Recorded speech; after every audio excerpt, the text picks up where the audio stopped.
Lo voy a tomar de la carta que escriben a los hebreos. No hay certeza de quién es el autor de la carta a los hebreos. Pero esta carta tiene advertencias, exhortaciones y apoyo para los cristianos que estaban proviniendo del judaísmo. ¿Cuál era la religión en el tiempo de Jesús? La religión judía.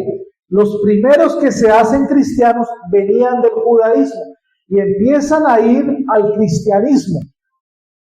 Y entonces estaban enfrentando pruebas, estaban enfrentando persecuciones.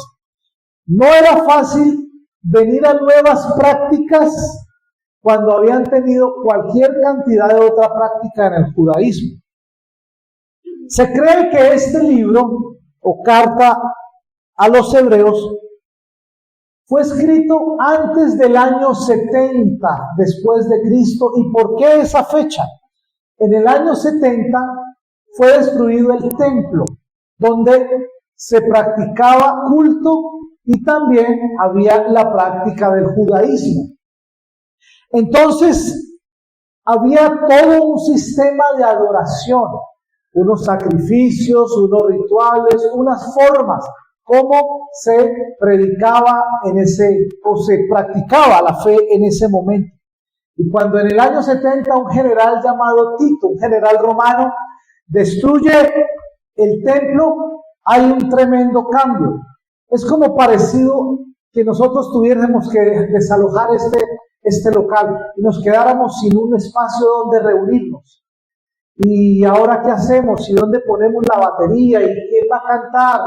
Sería como un descuadre. Ese descuadre sucedió cuando el templo fue destruido y no podían ya reunirse. Y este libro de Hebreos nos recuerda cómo Jesús reemplazó el sacerdocio y los sacrificios de animales se hacían en el nuevo pacto y otros animales y otros alimentos que se hacían para sacrificar a su Señor. Entonces aparece una nueva etapa en la fe. Y antes era muy fácil tener fe, porque uno ofrecía un animal, lo degollaba y aquí está algo físico, algo tangible, era fácil expresar la fe. Pero a partir de ese momento, a partir de Jesucristo, la fe se hace invisible. Creo que la mayoría de nosotros provenimos de culturas o ambientes católicos. Yo personalmente fui católico toda mi vida, bueno, no toda, hasta los 17 años, algunos un poquito más. Yo no sé si usted se acuerda en algún momento haber ido a donde el sacerdote a confesarse. Y hay un rinconcito en las iglesias donde uno pone la rodilla y hay una ventanita ahí que a veces uno no sabe quién hay allá adentro, pero uno tiene fe porque uno cree que allá hay alguien, ¿verdad? Y la fe es confirmada, ¿saben por qué más? Porque de esa ventanita sale una voz, cuéntame, hijo. O algo como eso. No me acuerdo si yo lo hice en alguna ocasión, pero vi gente haciendo. Entonces,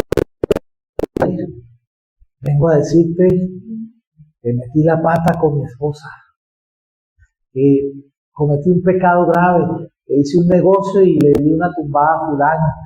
Y cada uno confiesa su pecado, ¿no? Y sale una voz de allá adentro que dice, hijo, 10 Padre Nuestros, y ya tu pecado queda perdonado. Entonces uno se va como, ya, 10 Padre Nuestros, y uno los hace y ya. Pero cuando conocemos a Jesús, ya no hay un lugar, ya no hay una voz, ya no hay una ventanita, sino que uno cierra los ojos y dice, Señor, te confieso mis pecados. Ya. Y uno le toca creer. Bueno, ya soy perdonado. Pero como no te pidieron ni un rezo, ni un Padre Nuestro, ni una penitencia, tú piensas que como que no pasó nada. Ese es el tiempo invisible. Ese es el tiempo de la fe. Ese es uno de los grandes cambios a partir de la venida de Jesucristo. Antes era algo tangible, audible, visible. Ahora es por fe. Es bien diferente. Yo quiero que miremos en Hebreos capítulo 10 un par de versículos para llegar a Hebreos 11.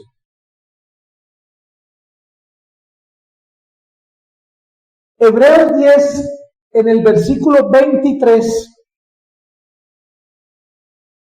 nos dice que mantengamos firmes, sin titubear, en la esperanza que afirmamos, porque se puede confiar en Dios, que Dios cumplirá sus promesas. Que tengo otra versión aquí. Mantengamos firme sin fluctuar la profesión de nuestra esperanza, porque fiel es el que lo promete.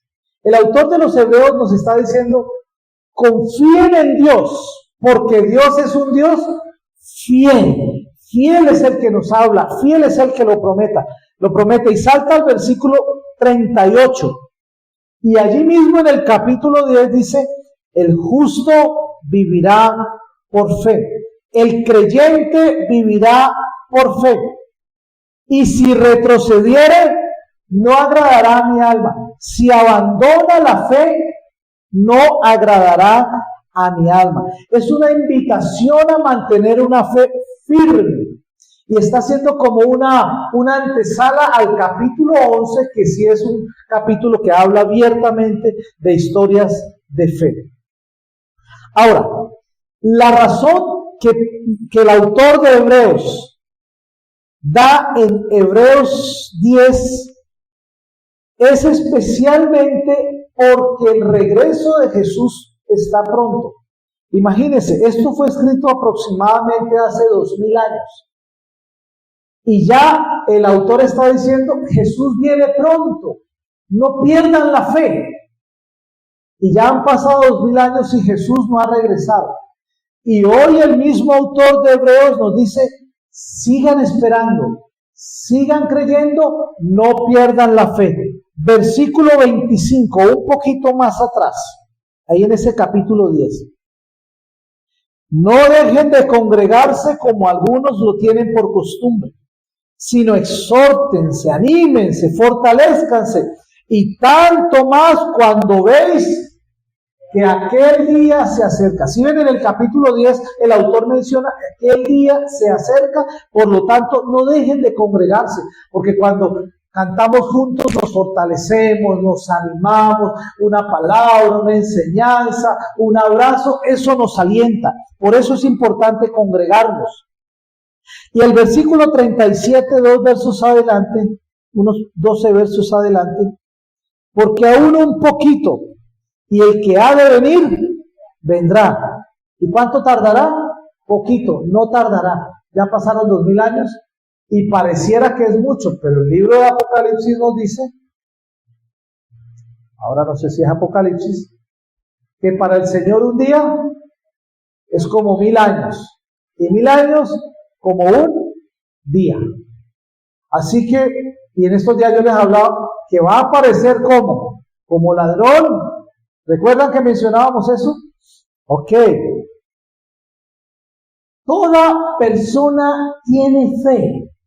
Y quiero darles algunos ejemplos. ¿Quién de ustedes montó autobús en esta semana? Una buseta de cualquiera. ¿Quién de ustedes cuando se iba a subir a ese bus preguntó, señor, ¿usted durmió bien? Señor, ¿su carro le hizo mantenimiento y los frenos están bien? Señor, ¿su gasolina está bien? ¿Quién pregunta todo eso? No, uno tiene fe de que sube el pie y uno llega al centro o al destino. Pues toda persona tiene fe. Ahora, ¿quién de ustedes ha ido al médico alguna vez en la vida? La mayoría. Y le voy a dar un ejemplo de fe. Usted va a una persona que nunca ha visto en su vida y le receta unas cosas que usted ni sabe leer. Esos son unos tachones ahí, y usted va donde un farmacéutico que usted no lo conoce.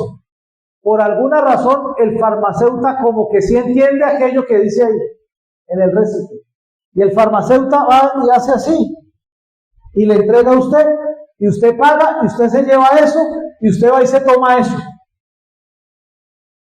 Y usted tiene fe de que eso le va a hacer beneficio porque es el tratamiento. Pero usted no le preguntó, ¿usted sí se graduó, doctor? ¿De dónde estudió? No, uno cree que él es médico. Doctor, ¿y qué está escribiendo ahí? ¿Eso no me va a matar? Nada de eso. No, uno cree que lo que ahí le recetan, que lo que a la farmacia, que tiene medicamentos buenos, etcétera, etcétera, me va a hacer bien. Entonces, toda persona tiene fe. ¿Cuántos de ustedes están seguros, tienen la convicción de que hoy van a almorzar? Levante la mano. Tienen fe, porque compruébenlo. No hay forma de saberlo. Pero uno tiene ¿qué? Fe de que hoy vamos a almorzar. Y lo mismo con el plomero. Usted tiene un bote de agua y usted contrata a un plomero. Usted le pregunta, ¿usted estudió? ¿Usted sí sabe? Usted confía que ese bote de agua va a terminar. Y usted va donde un mecánico y le dice, ahí te dejo mi carro. Y cuando usted viene por la tarde, usted se monta, lo prende y se va. Y usted tiene fe de que ese mecánico le va a resolver el carro. Y aquí estoy viendo a Salomón, a René y a Ramón, que son mecánicos, ¿no? Hay que tener fe para llevarles la moto y los carros a ellos. Ahí se la dejo, señor René. Ay, señor, ¿será que don René sí sabe? ¿Sabrá o no sabrá, señor? Mas sin embargo, usted en la tarde viene y ¡bum!, se fue para su casa. Usted tuvo fe en el señor René, o en Salomón, o en Ramón. Amén. La publicidad las cobramos después. Ok. Hebreos capítulo 11, y ahí es donde voy a llegar, a hablar de la fe. Creo que el tiempo me va a permitir solo abordar 3 versículos de Hebreos capítulo 11. Es pues la fe, la certeza de lo que se espera. Yo tengo la certeza de que ese medicamento me va a orar bien. Y yo no entendía ni la letra, ni conocía al médico, ni conocía al farmacéutico. Es una certeza de lo que se espera. La convicción de lo que no se ve. El versículo 2. Porque por ella, es decir, por esa fe, alcanzaron buen testimonio los antiguos. Y el versículo 3. Por la fe entendemos haber sido constituido el universo por la palabra de Dios. De modo de lo que se ve, fue hecho de lo que no se veía. Aquí hay, versículo 1, 2 palabras que describen la fe. ¿Cuáles son esas 2 palabras? Certeza y convicción. Yo anoche me fui al diccionario y busqué la palabra certeza y la palabra convicción.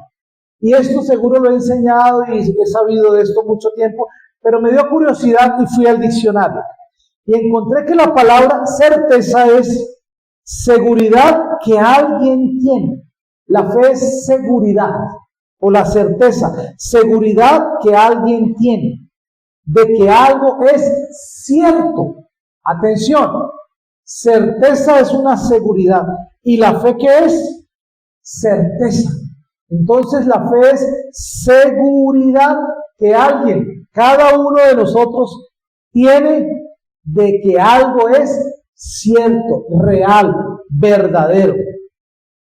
Y la palabra convicción es idea en lo que uno cree firmemente. Hay cosas en las que uno cree a medias, pero hay cosas en las que uno cree con mucha firmeza. ¿En qué cree usted? Más o menos. Ustedes no sé si han escuchado el dicho que las mujeres dicen que todos los hombres son iguales. ¿Han oído eso? Cuando habla de que somos cobardes, que nos da miedo las inyecciones, hombre, tenía que ser, todos son iguales. Y también eso lo amplían a irresponsables, todos son iguales. Todos son sinvergüenzas, todos son sinvergüenzas. Lo que yo nunca me he explicado es por qué las mujeres escogen tanto, sabiendo que todos son iguales. Si son todos iguales, ¿para qué andas escogiendo tanto? Entonces ahí hay una contradicción.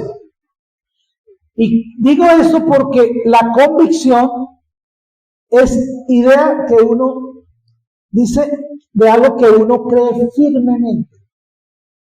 No, yo sí creo en él, pero que él a veces falla. Entonces allí no hay convicción. Uno necesita tener ¿qué? Convicción de aquello en lo que uno cree. Y el autor de los Hebreos está definiendo la fe de manera muy especial. Certeza de algo que viene y posiblemente no veo, y de algo que espero, y convicción de aquello que no veo. Ahora, cuando yo creo que Dios cumplirá sus promesas, ¿se acuerdan que dijimos, y el que ha de venir vendrá? Eso es una promesa.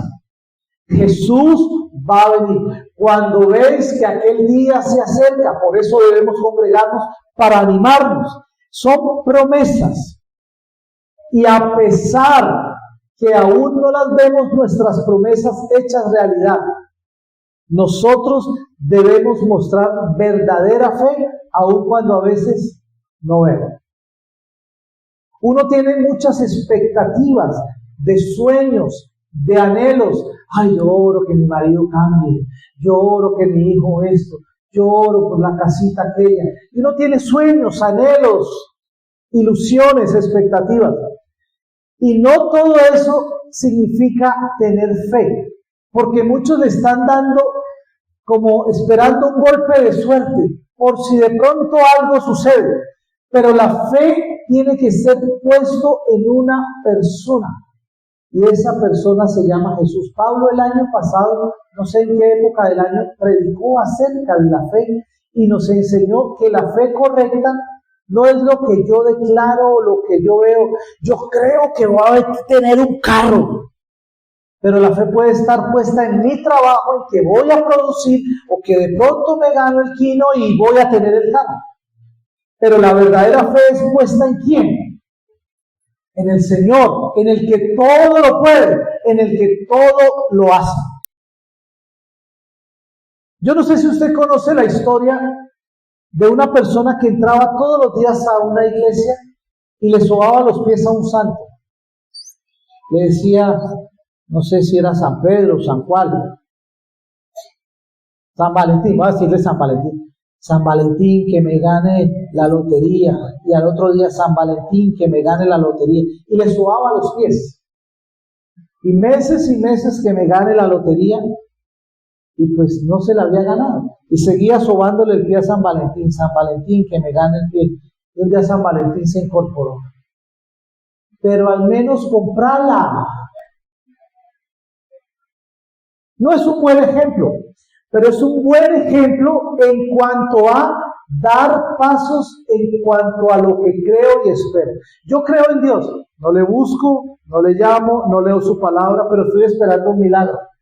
Entonces Dios podría decirte, pero al menos lee mi palabra, pero al menos da pasos, congrégate, pero al menos pues que quiere un carro y ya hizo el curso de manejar. No, yo no sé manejar, pero Señor, necesito un carro. Pero al menos haz el curso. Debes expresar tu fe de alguna forma o de alguna manera. Ahora, cuando yo pongo mi confianza en Jesús, esa es la verdadera fe. Cuando digo amén a su palabra, hace un ratico estaba aquí leyendo Yuri y hubo un momento en que todos dijimos amén a algo que ella leyó, algo así como que Él cuidará de nosotros o Él nos proveerá en ese pasaje de Mateo 6, algo. Dijimos amén. Cuando decimos amén a la palabra, estamos creyendo. Sí, Señor, proveerás, cuidarás de nosotros, nos darás de vestir, nos alimentarás como las aves. Eso es proclamar la palabra de fe cuando decimos amén. La fe no es algo que siento o algo que me da cosquillas. La fe tampoco es un pensamiento positivo. Según Hebreos 11:1, la fe es certeza y la fe es convicción. Pero ojo con esa convicción y ojo con esa fe. Muchos piensan que es certeza de lo que se espera. Ay, yo espero un carro. Y algunos piensan que es convicción de lo que no se ve. Ay, ese galán, ese príncipe azul que todavía no lo veo, pero en algún lado está. No está refiriéndose a nada que viene o que tú anhelas o que tienes ilusión o que puedas comprar el día de mañana cuando aparezca el dinero. Certeza de lo que se espera. El capítulo 10 de qué hablaba. Esperamos al que ha de venir. Fe en aquel que esperamos. ¿Lo ves? Porque si yo agarro este pasaje solito, ese versículo, no, pastor, la Biblia dice que fe es la certeza de lo que se espera. Yo espero esa lavadora nueva. Yo tengo fe. No, allí está hablando de lo que se espera. ¿A quién esperamos? El que habla en el capítulo 10. El que ha de venir, vendrá. Y después dice, convicción. Yo no veo al Señor, pero aquí está mi fe. Yo sé que Él está aquí. Amén. Ese es el contexto de Hebreos 11, porque a veces uno lo suelta, ay, no estoy convencido de que esto va a pasar, que ya viene, ay, que el regalo, ay, que la compra. Y usamos el versículo, pero el versículo habla acerca de Jesús. ¿Cómo termina Hebreos? Capítulo 10, hablando de no dejen de congregarse. Y cuánto más que aquel día se acerca. ¿Cuál día? El día que Él viene, el que esperamos. ¿Eso se entiende? Entonces, hay un relato muy conocido de un personaje. ¿Quién es el personaje clásico de la incredulidad en la Biblia? Alguien que me lo diga. Tomás. Cuando uno piensa en incredulidad en la Biblia, uno piensa en Tomás. Y yo quiero contarles la historia de Tomás en Juan capítulo 20, del 24 al 31. Jesús había muerto, pero también había resucitado. Vamos a leer el pasaje. Pero Tomás, uno de los 12, no era un aparecido, era uno que había caminado con Jesús. Había estado con él al menos 3 años, específicamente 18 meses después de que Jesús escoge a los 12. Uno de los 12, llamado Dídimo, no estaba con ellos cuando Jesús vino. Le dijeron pues los otros discípulos al Señor, hemos visto. ¿Cuál fue la respuesta de Tomás? Él les dijo, si no viere en sus manos la señal de los clavos, y metiere mi dedo en el lugar de los clavos, y metiere mi mano en su costado. Por eso se le conoce a Tomás como ¿quién? Como el hombre de poca fe, como el incrédulo Tomás. 8 días después, estaban otra vez sus discípulos dentro de una casa. Y en esta ocasión, ¿quién estaba? Ahora sí estaba Tomás, en la otra reunión no estaba.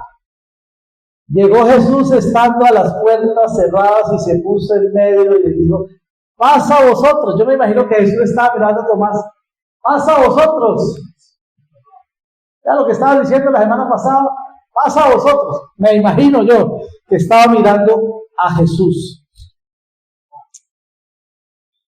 Luego dijo a Tomás, ¿vio que sí lo estaba mirando? Luego dijo a Tomás, Tomás, ven, meta el dedo aquí, compadre, y mira mis manos, y acerca tu mano y métela en mi costado. ¿Cómo se sentiría Tomás? Qué vergüenza. Y yo la semana pasada que estaba diciendo, si no viera sus manos, la señal de los clavos, etc. Qué tremendo, qué tremendo. Y le hace una corta exhortación ahí en el verso 27. Ven, mete las manos y no seas incrédulo, sino creyente. Versículo 28. Entonces Tomás respondió y le dijo, wow, el wow es anexado por mí. Señor mío y Dios mío. Yo me imagino que Tomás dio un salto de la incredulidad a la total fe. Una semana atrás, no, yo no creo, yo tengo que verlo. Y aquí dijo, Señor mío y Dios mío. En la literatura hebrea, Señor mío y Dios mío es muy comparado con los salmos. Los salmos son literatura hebrea y aparece muchas veces eso. Entonces parece ser que algo sucedió en la vida de Tomás para decir, wow, eres mi Señor, eres mi Dios. Como quien dice, no me queda la menor duda de que el que está aquí es el resucitado, es el Mesías. Y el versículo 29 dice, Jesús le dijo, porque me has visto, Tomás, ¿creíste? Bienaventurados los que no vieron y creyeron. 30. Voy a volver en un instante allí. Hizo además Jesús muchas otras señales en presencia de sus discípulos, las cuales no están escritas en este libro. Pero estas se han escrito para que creáis que Jesús es el Cristo, el Hijo de Dios, y para que creyendo tengáis vida en su nombre. Mire qué interesante cómo cierra este capítulo del Evangelio de Juan. Allí cuando dice, muchas cosas más se hicieron, y no están redactadas en el Evangelio de Juan, pero tienen un propósito las que sí están escritas. Las que están escritas es para que los que leyéramos en el futuro, incluyéndonos a nosotros, creamos que Jesús es ¿quién? El Cristo, es decir, el Mesías, es decir, el Salvador de la humanidad, el Hijo de Dios, y fruto de creer, de tener fe en Él, ¿cuál es el resultado? Que tengamos vida en su nombre. ¡Qué poderoso texto! Yo quiero preguntarles, ¿quién de ustedes en algún momento de su vida se le ha pasado por la mente cómo sería ver a Jesús, que Jesús se le apareciera? ¿Quién lo ha anhelado? Yo muchas veces, yo dije, qué bueno uno encontrarse y decirle, Señor, ¿por qué tanta injusticia en el mundo? ¿O por qué tal cosa? Bueno, en fin, hacerle preguntas al Señor debería ser una experiencia fantástica. Y poderlo tocar, y poder ver sus manos y su costado y sus pies con los rotos de los clavos, y poderle hablar y que nos dijera, hola Otto, sabes, te he amado más de lo que te has imaginado. Wow, eso tendría que ser fantástico. ¿Cuántos desearían eso? Que el Señor los llamara a uno por su nombre. Hola Otto, eres el mejor pastor en esta ciudad, en este país. Otto, sé que no aparentas ser el mejor esposo, pero para Irani lo eres. Qué bueno oír su voz, que nos diga hijos, que nos diga amado, que nos diga mi especial tesoro. Wow, yo quisiera eso. Yo les tengo una buena noticia en esta mañana. Tomás quería tener a Jesús enfrente de él. Lo más fácil para nosotros ha sido, no, ese Tomás es terrible, es un incrédulo, estuvo con Jesús y a la última dijo, no, yo tengo que verlo, le faltó fe a Tomás. Pero ¿saben? Pareciera que lo que había en el fondo del corazón de Tomás, digo, pareciera, lo que había en el fondo de su corazón no era exactamente incredulidad, sino deseo de verlo nuevamente, de tocarlo, de meter su mano, porque él dice, si yo quiero ver las manos de sus heridas en sus manos. Lo más fácil es pensar, Tomás el incrédulo, ¿sí o no? Pero en el fondo del corazón, qué bueno verlo. Es que yo quisiera ver a Jesús. Y lo más fácil es que algunos dicen, pero no importa, hay que tener fe, Él está presente. Él habita donde 2 o 3 están en la presencia de Él. Y amén. Yo no estoy diciendo que no crea si quiero verlo. Yo lo que estoy diciendo es, sería fantástico también encontrarlo cara a cara. ¿Sí se entiende eso? Entonces Tomás no es tan malo como nosotros solíamos pensar de él. La buena noticia es que Jesús está con nosotros hoy. ¿En la persona de quién? Del Espíritu Santo. Y también su voz está viva en las páginas de la Biblia. Veo una hermana de acá de la iglesia que ella ya partió con el Señor. Ella decía: si quieres oír la voz de Dios, lee la Biblia en voz alta. La voz de Dios está actualmente en la Biblia. Lo que quería oír Tomás era su voz y tocarle. Nosotros podemos también hoy sentirle y tocarle. Él está con nosotros en la persona del Espíritu Santo. Jesús no fue duro con Tomás. Mire lo que pasó ahí en el versículo 27. Después de que entra Jesús, le dije que iba a volver en un instante aquí, le dijo a Tomás, miró a Tomás de frente, me imagino, le dijo: pon aquí tu dedo. Yo no veo allí un tono de agresión de parte de Jesús. Yo no veo allí un tono de regaño. Yo veo un tono de Jesús: ven, Tomás. Claro, yo me imagino que Tomás sí se asustó cuando le dieron la mirada del tigre. Cuando Jesús lo mira, dijo: usted me va a regañar porque hace 8 días yo dudé y dije que yo quería ir a ver sus manos y sus llagas. Yo veo un tono de Jesús: no seas incrédulo, sé creyente. Y saben, eso significa que todos nosotros como creyentes tenemos o podemos tener momentos de duda, y eso no cambia nuestra fe. A veces estamos en una crisis y decimos: Señor, ¿y cómo vamos a salir de esta? ¿No significa incredulidad? No, significa que le estoy preguntando: Señor, ayúdame. ¿Cómo vamos a salir de esta? No significa: yo no creo en ti, que como que no me vas a ayudar. Señor, ¿cómo vamos a salir de esta? Eso significa: yo necesito que tú lo hagas, o si no, no sé qué va a suceder. ¿Se entiende eso? La duda es buena, y lo vamos a ver en otro texto en un instante. Algunos necesitan dudar antes de creer. Porque si creemos así porque así, cuando se manifieste, uno no valora. Pero si yo dudo, cuando se manifieste, uno dice: ¡wow! Era real. Entonces tiene valor la duda. A nosotros nos enseñaron: cuidado que dudar es pecado. Cuidado que estar triste es malo, o cosas como esas. Si la duda te motiva preguntas, escuche esto. Si la duda te motiva preguntas para conocer a Dios, son bienvenidas las dudas. Fallece nuestro ser querido. ¿Por qué, Señor, te la llevaste?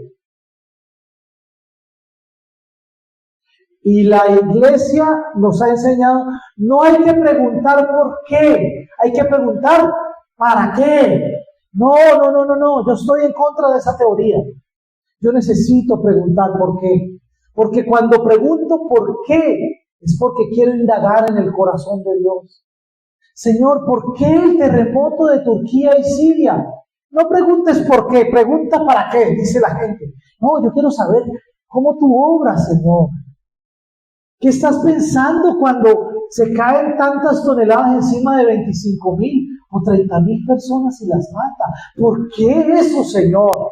Yo no estoy reclamándole, yo no estoy diciendo que se equivocó, yo no estoy diciendo que Él no es Dios. Yo estoy diciendo: quiero conocer tus pensamientos. Quiero indagar en tu corazón, Señor. Quiero tener una relación más profunda contigo y quiero conocerte tanto que la duda jamás aparezca en mi corazón. Entonces es válido preguntar por qué, y no solamente como regañados: bueno, tú eres Dios y punto, porque tú quieras y ya. No, yo creo que hasta un hijo puede preguntarle a su mamá: bueno, mamá, me pegaste, papá, me regañaste, me castigaste, pero déjame decirte, papá,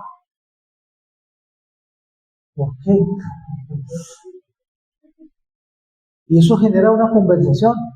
Hijo, te quiero corregirte. Hijo, porque te hace bien. Hijo, porque ayuda. Hijo, no es porque yo no tenga nada que hacer. Las preguntas abren conversaciones para conocer a Dios. Lo grave es cuando la duda se convierta en terquedad. No, pero ¿por qué? Es que yo me rancho y yo no creo, yo nada. Esa duda es mala. Pero la duda de conocer el corazón de Dios es una duda buena, saludable a nuestra vida. Mucha gente dice que creería en Jesús si vieran un milagro, pero la fe que Dios valora es la de aquellos que creen y sin ver. También uno se aprende de las debilidades y las dificultades. El otro pasaje es Mateo 28, 16 y 17. Mateo 28. Antes de que Jesús diera la gran comisión, mire qué sorprendente esto. 28, 16. Pero los 11 discípulos se fueron a Galilea. ¿Por qué no 12 y por qué 11? ¿Saben por qué? Porque el número 12, ¿qué había pasado? Se había tirado por el barranco. ¿Cómo se llamaba? Judas. Entonces ya eran 11. Se fueron a Galilea. ¿Por qué a Galilea? Que estaba a 140 kilómetros. Los discípulos fueron 140 kilómetros. Posiblemente hasta Guanare o a Barinas, no sé cuánto más por allá. ¿Por qué Jesús les dice, nos vemos en Guanare? ¿Por qué no nos vemos aquí en el Parque Metropolitano, Señor, que es más cerca? Porque tiene un elemento de compromiso. Si van hasta allá, es porque están comprometidos. Es porque quieren pagar el precio. Es porque están convencidos de quién es su Señor, quién es su Maestro.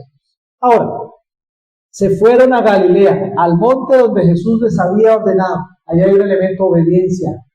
¿Sí o no? Dios les ordenó que en Galilea, además Galilea fue el centro del ministerio de Jesús, fue donde más milagros obró. Entonces tenía un significado, me imagino, especial para Jesús estar de nuevo en el último mandamiento que les iba a dar allí en Galilea. Versículo 17, ¿qué dice? Y cuando le vieron, ¿quiénes? ¿Nuevos creyentes? Los discípulos que habían caminado con él 3 años.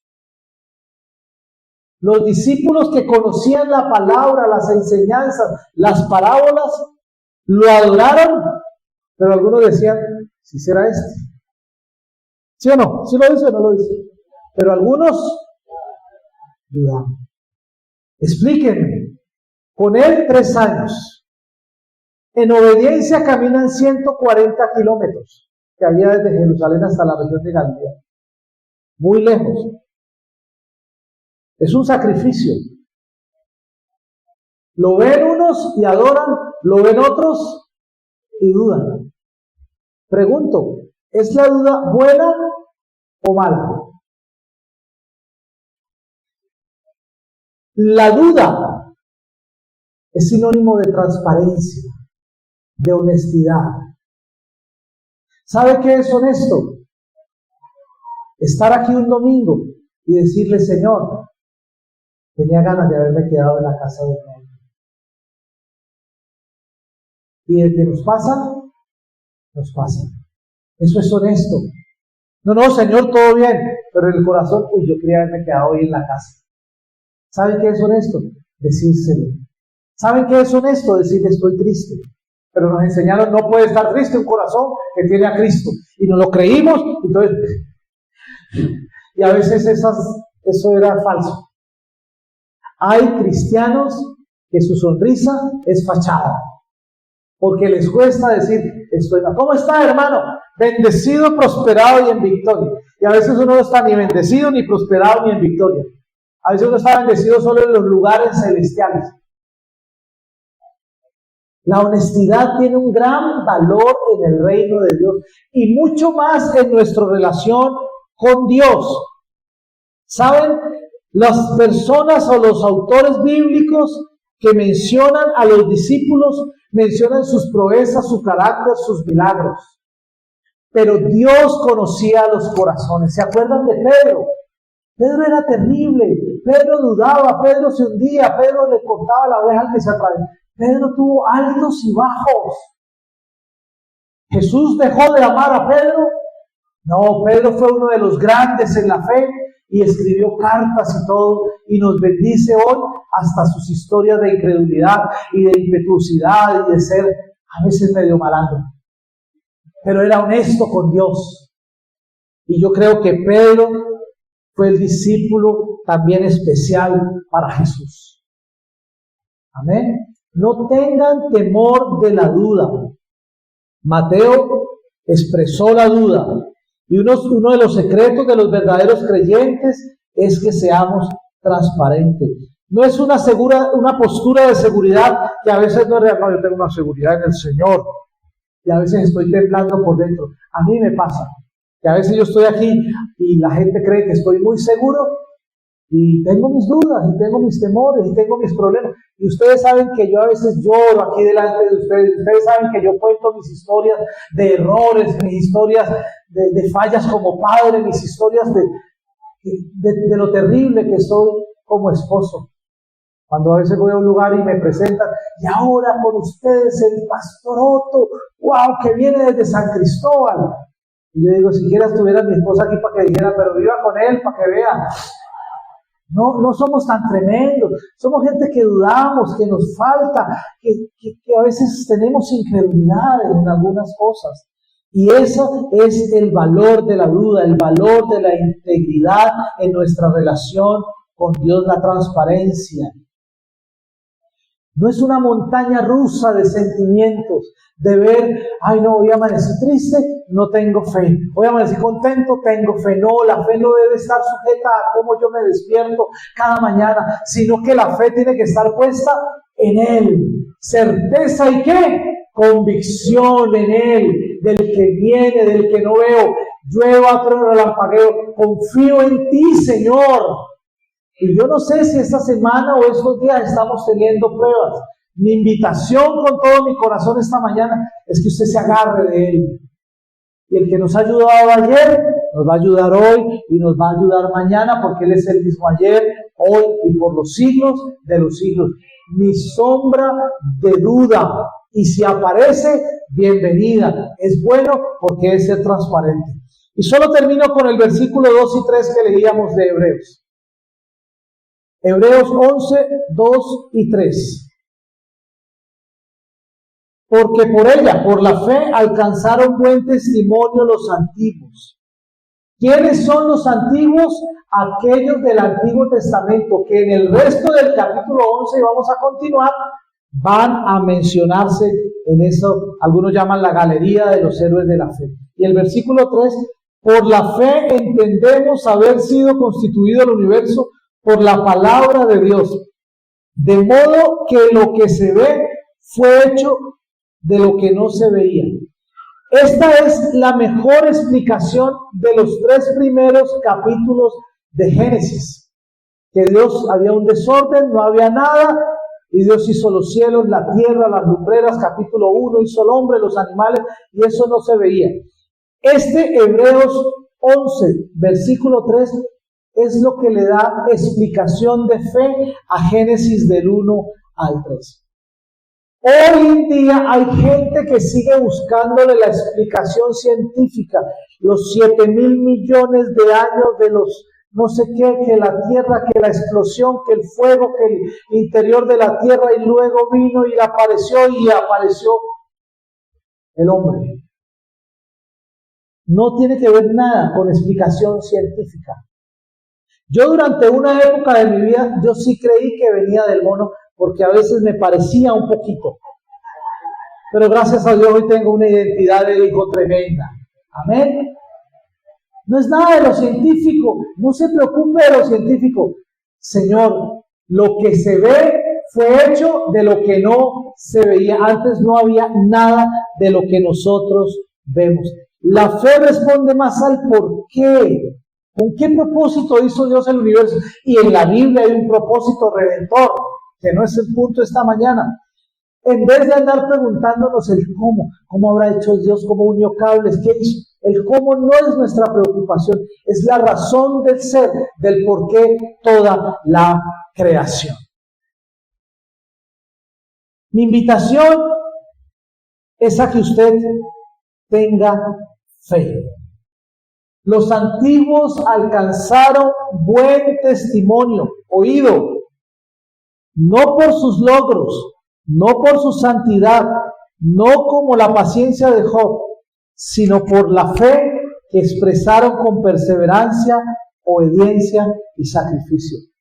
De David no decimos, wow, David era tremendo. No, era un hombre de fe. De Elías, wow, Elías hacía milagros. No es por los milagros que los recordamos hoy. ¿Es por qué? Porque era un hombre de fe. Y yo quiero invitarle esta mañana a que usted se anexe a esa lista de los hombres de fe. Póngase de pie y permítanme orar para que la fe en nuestro corazón avance. No sabemos qué pruebas o qué circunstancias puedan venir. Nosotros debemos poner nuestra mirada ¿en quién? En el Señor. Fe, fe y más fe. Por favor, mire al Señor. No tenga fe en lo que usted anhela. Tenga fe en el Señor. No confíe en sus fuerzas, en su trabajo. Confíe en el Señor, porque se acordará de mí. Aun cuando nuestras fuerzas llegaran a faltar, Dios será nuestro Dios y nos suplirá y nos ayudará y nos bendecirá. ¿Cuántos pueden creer eso? Levante sus manos al cielo, cierre sus ojos y diga, guardo tu palabra en mi corazón. Gracias porque Tomás no es tan malo como yo creía. Tomás era un hombre que anhelaba encontrarse contigo. Señor, los discípulos que caminaron contigo 3 años también se dieron la oportunidad de dudar. La duda es buena si es para conocerte. Las preguntas son bienvenidas si es para profundizar nuestra relación contigo.